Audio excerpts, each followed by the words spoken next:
This is Simon Cobb again. I'm joined by John Zinser, the CEO of AEG.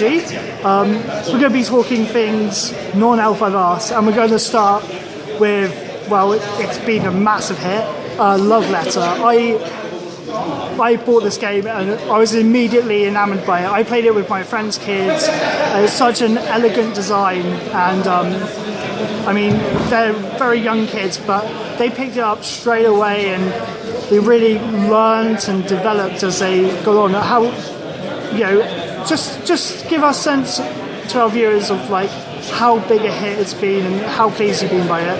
So, besides L5R, Love Letter is by far our biggest hit ever, especially in number of copies sold, and it continues to.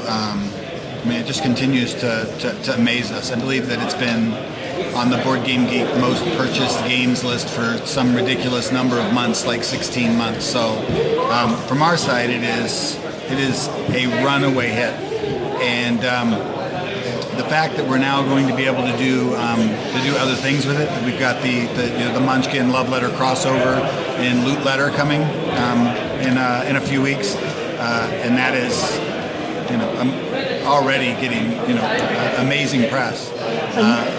I mean, you've also it's also just been announced that it's going to be featured on World Recent Series Tabletop. Absolutely. Which has obviously got a big reach. Geek and Sundry is a very popular stream. I can't say enough good things about that show. I think that it has been a real boon for the gaming industry and reaching gamers and non-gamers alike. So getting that announcement made us very happy.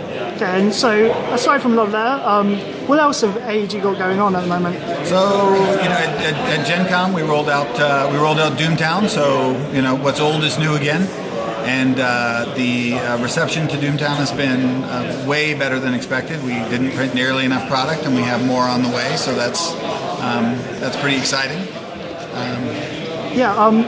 What led to Doomtown coming back?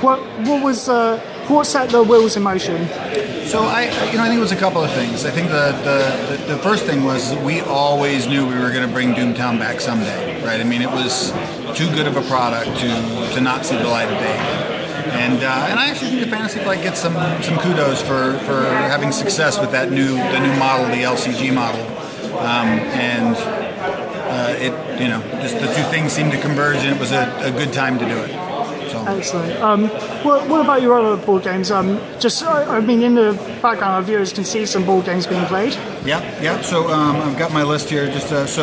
We were the English edition partner for Istanbul, which won the Kinderspiel Award in Germany for the Spiel. And that, if you look, have even a slight interest in Euro games, that game is fantastic. It's doing anything that wins a Spiel does great. So we're not really sure how big that one's going to be either, because we can't keep up with demand. We've also got a number of the smaller games in the same size as Love Letter coming. We've got Lost Legacy, which is an adventure game designed by Seiji, the designer that did Love Letter, and a group of other designers in Japan who have sort of pulled together to make an adventure series of different decks. Empire Engine, which is an empire building game that you can play in 9 turns with 8 cards.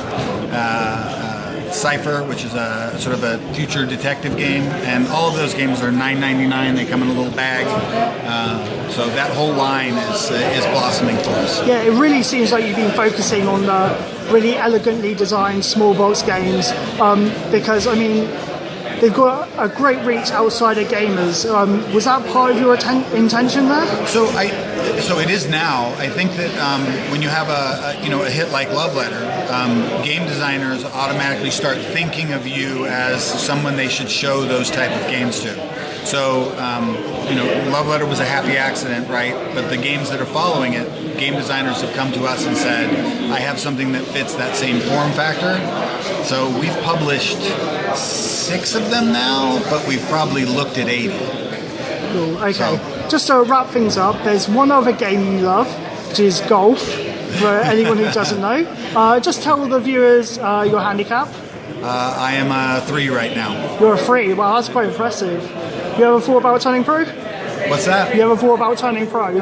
I did have thoughts about turning pro a few years ago, but that would make me a master of two worlds, right? I don't think that I could be a professional golfer and also run AEG at the same time. Okay. So, and what's your favourite course that you played?